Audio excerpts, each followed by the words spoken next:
Hola a todos, ¿qué tal? ¿Cómo están?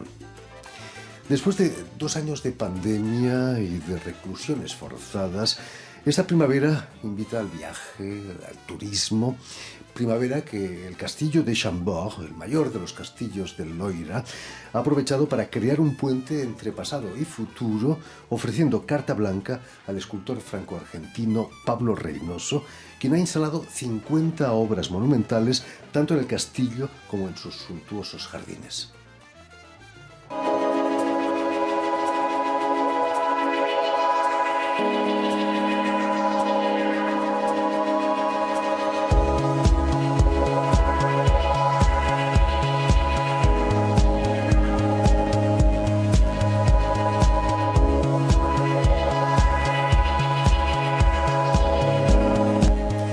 Precisamente para hablarnos de esta gran exposición, quizás la mayor de su carrera de artista, Pablo Reynoso nos ha hecho el honor de venir hasta nosotros. Muy buenas tardes, Pablo. Hola, buenas tardes. Muchas gracias por invitación. invitarme, es un placer. Muy especial esta invitación.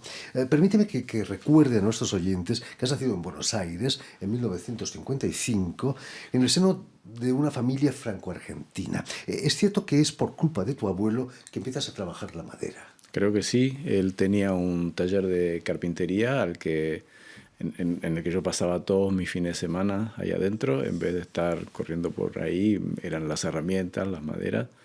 Y o sea que de muy pequeño estuve ahí. No era su oficio principal, porque hacía otras cosas, pero era una de sus pasiones y se transformó rápidamente en una pasión para mí también.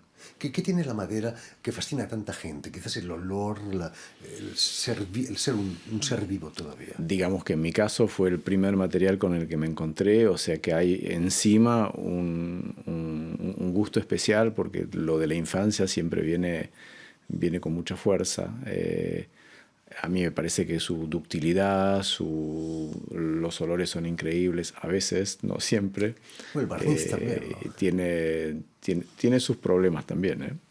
Me imagino. Ya en la prehistoria se tallaba madera, ¿no? Quizás no ha llegado hasta nosotros porque es muy frágil como material, pero se conocen, ¿no?, tallas prehistóricas. Sí, se supone, de la prehistoria sí, y es lógico de entender porque es algo que está muy al alcance de la mano y que rápidamente se puede adaptar a usos, ¿no?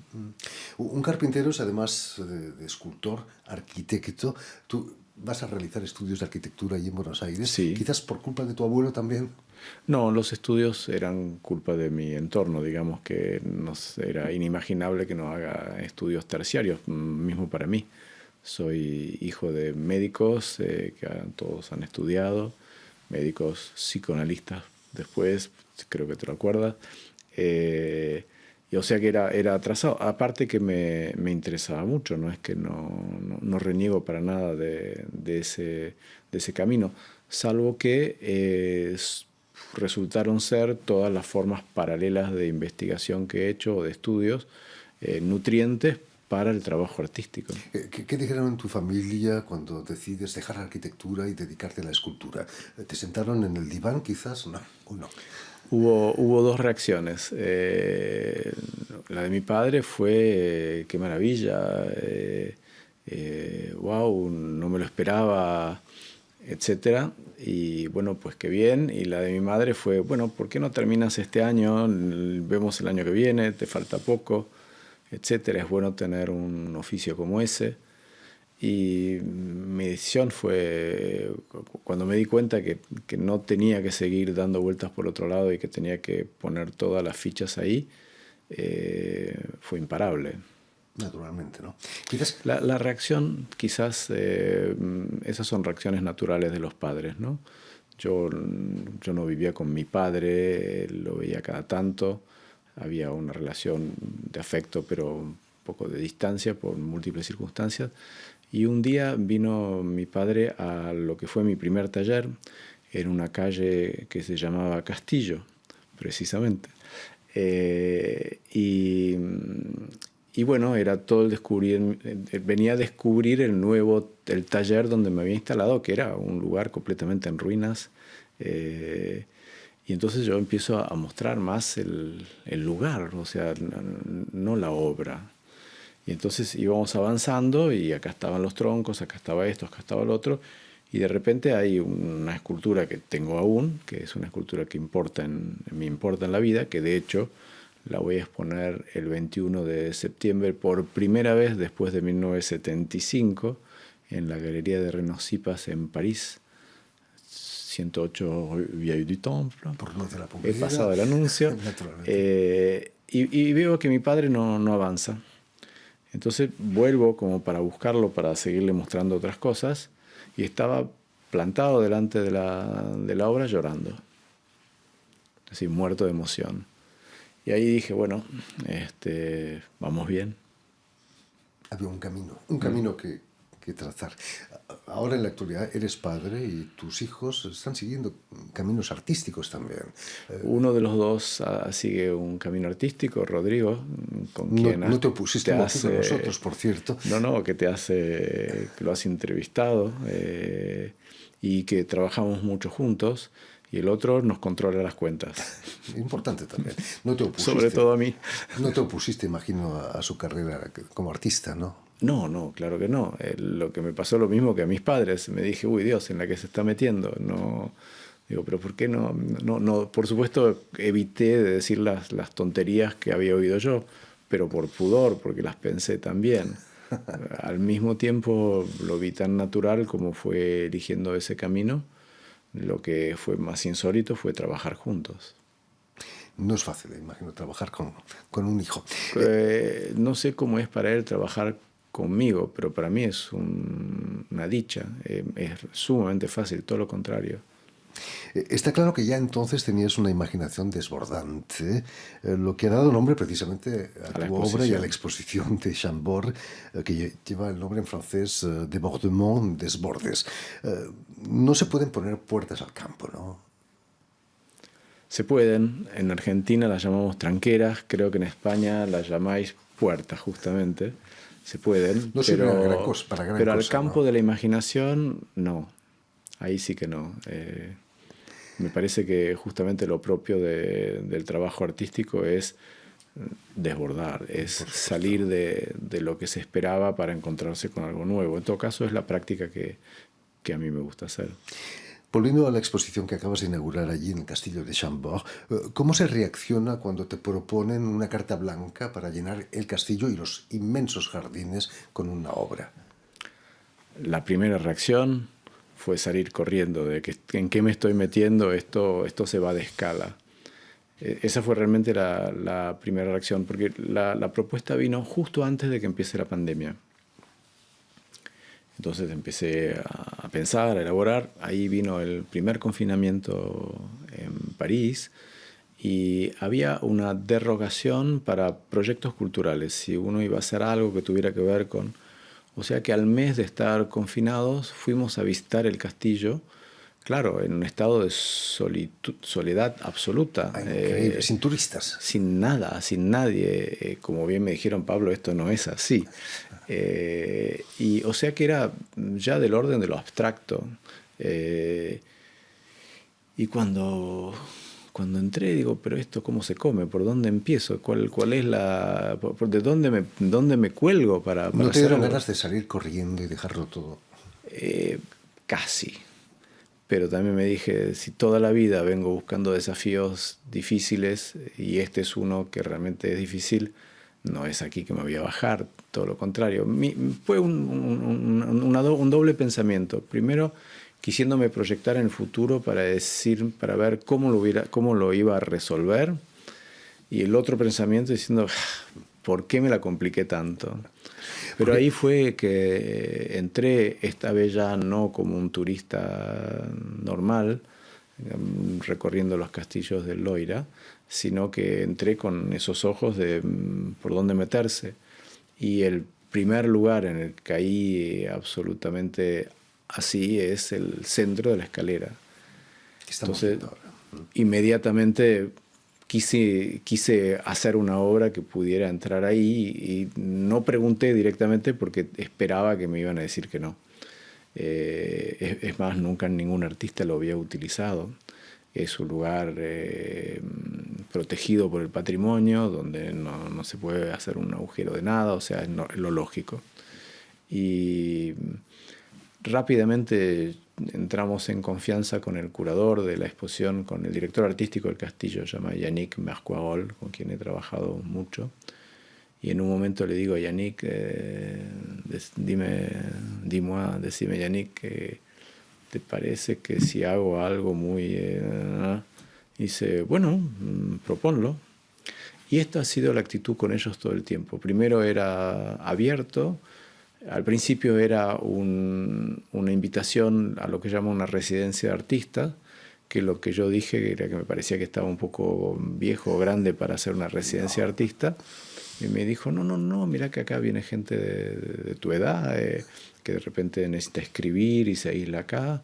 Y lo que a nosotros nos gusta es tratar de mostrar una producción que hubiera tenido que ver con la residencia. Y ahí le digo, ojo, que lo mío es escultura y no es que me voy a venir a esculpir aquí, tal vez pueda hacer unos dibujos o algo así. Al final estoy haciendo en este momento la residencia de artista con un placer absoluto, porque hay un departamento dentro del castillo, que es el que ocupo, o sea que a la noche en ese castillo me quedo solo. Cuando algunos están en el hotel y me dicen, ¿qué hotel estás tú? Y yo digo, no, estoy ahí. Y vas con la llave y entras y duermes ahí. ¿Qué se siente tener una llave que casi te hace ser propietario de ese castillo de Chambord? Es una llave grande, además. Sí. Ay, me olvidé de traerla para mostrar. Bueno, sí, es una llave como uno las imagina. Te vuela la cabeza. Es algo, o sea, decir que hay fecha de salida y escrupulosamente he de irme, pero como me dice Rodrigo y mi equipo, nos van a tener que sacar a patada acá adentro. Además, no se nota, ¿no? Es tan grande el castillo que si te quedas ahí... Se nota a la noche cuando te acuestas y miras el teléfono y te das cuenta que has subido 40 pisos, que has caminado 12 kilómetros y que nunca saliste dentro del castillo. Ahí es donde se nota. Instalar esculturas monumentales en parques de castillos no ha dejado de causar polémica. Recuerdo la escultura que instaló Amish Kapoor en Versalles, que fue fuente de polémicas. La llegaron a llamar la vagina de la reina, no sé si recuerdas. Bueno, ese era el título que le había dado él. No recuerdo. Algo por el estilo. Yo creo que no, que le llamaba de otra manera, pero que popularmente... Pero se parecía bastante, sí. ¿No tienes miedo también que haya quizás reacciones? Es muy diferente tu obra que la de Amish Kapoor. A mí, obviamente que hace tiempo que vengo mirando lo que hacen otros artistas en lugares así difíciles y vengo juzgando, como preparándome para el día que me pudiera tocar a mí, que por suerte llegó, pero podría no haber llegado. Y en la presentación de Kapoor en Versailles, creo que él se equivocó mucho, que esa obra en particular era un despropósito, era por cierto una provocación, pero era sobre todo tratarle de ganar a Versailles con un tema de escala, cuando no, o sea, es tan grande que la escala ahí hay que ponerse en otra escala, y creo que su gran error ha sido ese. Después, bueno, la polémica siempre es polémica. Otras intervenciones que hizo en esa misma exposición eran brillantes, como suele serlo. Pero ahí creo que se equivocó. Y yo lo tuve muy presente eso, porque no quería cometer ese tipo de errores. Y además, mi obra no es provocativa. Es más, la de él en el fondo tampoco, pero ahí hubo un punto más de provocación. Estábamos viendo tu mobiliario urbano instalado ahí en Chambord. Se armoniza muy bien con la naturaleza. Tengo la impresión que si lo riegas podrían crecer tus esculturas. Eso es el principio de la obra, una obra que apunta al crecimiento. En últimos años, al crecimiento vegetal, como esa necesidad que tendríamos que tener imperiosa de volverle a dejar un espacio al mundo vegetal para que exista, porque todos dependemos de él. Y la obra apunta a eso, digamos, es una militancia en el fondo muy discreta, no es una provocación, es una reacción fuerte, pero quizás elegante, es una reacción profunda, definitiva, pero no a los gritos. Es un poco ese el estilo que tengo, ¿no? Quizás algún día encuentres un material que crezca regándolo, quizás. Todo lo vegetal crece así, pero creo que lo que crece regando es la cultura y es el mundo de las ideas, que cuando más se abre el pensamiento y más se abre el espíritu, entre comillas, uno puede absorber nuevas cosas. De hecho, lo importante en los regímenes dictatoriales es controlar la información, que ésta no circule, controlar la enseñanza, que ésta no evolucione. Digo porque he vivido una dictadura, ¿no? No es algo que lo digo de simpático, lo digo porque lo experimenté. Cuando en una época en Argentina salía una lista de todo lo que no se podía leer, de lo que no se podía oír en música, habían prohibido el tango, por ejemplo. Bueno, cuando se entra ahí, estamos mal. Qué aberración. Otro enamorado de la naturaleza, o al menos un gran observador, fue Leonardo da Vinci, que vivió como tú un tiempo en el castillo, ¿no? En el Chateau de Bueno, en Chambord. ese no tuvo la suerte porque le tocó proyectarlo.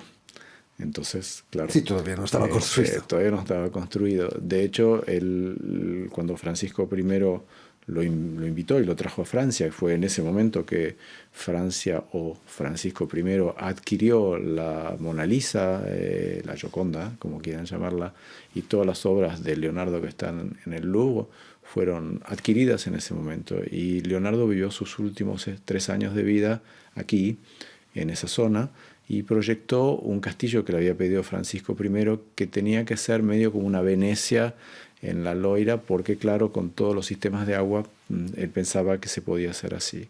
En ese lugar donde se eligió y donde Leonardo diseñó un proyecto, vino una pandemia y murieron todos. Y entonces decidieron que quizás no había sido el lugar más pertinente, y ahí Francisco I decidió que iba a ser en Chambord, que era un lugar donde él iba a cazar de muy joven, y era fanático como todos los reyes de la casa y como todo el mundo en esa época, porque era el supermercado de la región. Y entonces decidió hacerlo ahí, pero es un castillo de la fantasía, no es un castillo defensivo, no es un castillo para ir a vivir tampoco, era un castillo de lo ideal, de lo desbordado. Onírico. Sí. Además, era una de las maravillas del mundo en aquella época, ¿no? Eran modestos los reyes franceses. Claro, bueno, es que Francisco I entra a Francia en el Renacimiento. O sea, el rey anterior, Luis XII, era medioevo y era además súper económico y etcétera. Y llegó con 2 metros de altura, de 18 años, fiestón, y imprimió otro espíritu. Volviendo a Leonardo, él dicen que diseñó la escalera de doble revolución. En principio, que te ha inspirado a ti. Claro, se le atribuye a Leonardo. ¿Por qué? Primero porque hay dibujos que lo atestiguan, incluso hay uno reproducido en el catálogo. Pero también porque no hay que olvidarse que Leonardo era un especialista de ingeniería militar, y la doble espiral, la doble escalera, servía para múltiples propósitos. Por una subían las municiones, por otra podían bajar los heridos. Digamos, podía haber un sistema de cruce, pero de no interferencia de la circulación. Era más un problema de circulación. Incluso hay un sentido de la escalera que cuando se sube la transforma en una escalera defensiva. Cuando se sube y que el que va a atacar por abajo va subiendo con su diestra contra el muro, quiere decir que el que está defendiendo lo tiene con su diestra a tiro, y el otro, para tirar desde su diestra, tiene que poner el cuerpo, con lo que ahí se hace bajar. Y si se hace la escalera en el otro sentido, se las llaman escaleras de paz, no de ataque. Bueno, no es lo sabía esto. Un prodigio geométrico, ¿no? Lograr eso. Es geometría pura, y de hecho planté mi pie, gracias a esta exposición, en una propuesta geométrica que se podía anticipar con las obras respirantes, que tienen un planteo geométrico y cinético, pero hice 2 obras que tienen que ver con Leonardo. Una es intervenir en ese núcleo de la escalera con unas obras de mi sistema de las obras respirantes, que cuando uno llega con poco público, o como yo, que puede dormir en el castillo, oye la respiración en todo el castillo, y es como el battement du cœur, es el latido del corazón que está ahí palpitando. Y la otra la quería de uso externo, y ahí trabajé sobre una doble espiral, y la idea era repetir un poco la escalera con los escalones en hélice, pero que estos escalones, a medida que se iban subiendo, se vayan transformando en vegetal, que se vayan volviendo un árbol. Como si yo le estuviera diciendo a Leonardo, oye, hace 500 años todo lo tuyo era cómo hacer la guerra. Ahora ponemos un poco el ingenio en cómo hacemos para salvar la naturaleza y salvarnos a nosotros también. Eso es un poco el deslizamiento de pensamiento que hay entre el Renacimiento y lo que es ahora, que es el oscurecimiento, si seguimos así. ¿Tú te sientes un poco como Leonardo del siglo XXI, ahí dentro, en Chambord? No, eso sería muy pretencioso, pero lo que sí es verdad que soy un poco tú ya tú, o sea que me gusta experimentar en muchos territorios, que es algo que me ha sido sumamente reprochado o entildado, tipo, no, pero este es un diseñador, entonces en tal lugar no se lo invita.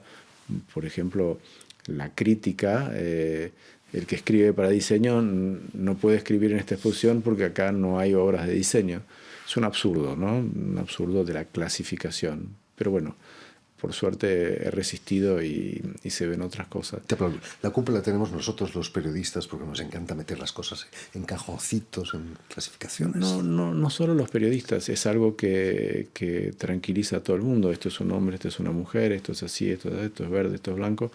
Y en el medio se pasan encima todo lo que son las verdaderas sutilezas de la vida, que son las particularidades, que son los elementos que hacen eclosión de repente, y que de eso se trata la exposición. Yo, si me hicieras la pregunta que sería ¿de qué se trata tu exposición?, que hubiera esperado que me la hagas de entrada, pero como no la haces, me la hago yo mismo, te diría que se trata de la vida, yo trabajo a partir de lo que es mostrar la vida. Lo que crece, tú dices, lo riegas y crece, sí, es un movimiento de crecimiento. Lo que respira el aire es el primer elemento que necesita la vida para existir. Sin él no hay vida. Entonces, de eso se trata lo que hago. A partir de la carpintería, como era con mi abuelo, a partir de materiales clásicos, a partir de órdenes particulares, pero ese es el sujeto. Y ese castillo desborda de vida. En fin, pues ya lo saben, si por casualidad tienen la suerte de venir a Francia y darse un paseo por los castillos del Loira, no dejen de pasar por Chambord, donde está la gran exposición de Pablo Reynoso, Débordement, Desbordes. Muchísimas gracias. Recordemos que va a estar abierta hasta el 4 de septiembre, pero dense prisa porque habrá mucha gente en los últimos días. Muchísimas gracias, Pablo, por haber estado aquí con nosotros. Hasta la próxima aventura. Cuando tú quieras. Mucho éxito con esta exposición. Permíteme también que dé las gracias a Jan Bourdelas y a Julian Leng, quienes se han ocupado hoy de la realización del programa, y saludar también a nuestros telespectadores que nos siguen en todo el continente americano gracias a la cadena Unión Continental Latinoamérica, UCL, que emite desde Montevideo, en Uruguay, y también a la red TAL, que reúne todas las televisoras públicas y universitarias de América Latina. Qué bueno. Gracias a todos. Muchísimas gracias por su atención y les damos cita para una nueva edición de El Invitado de Radio Francia Internacional.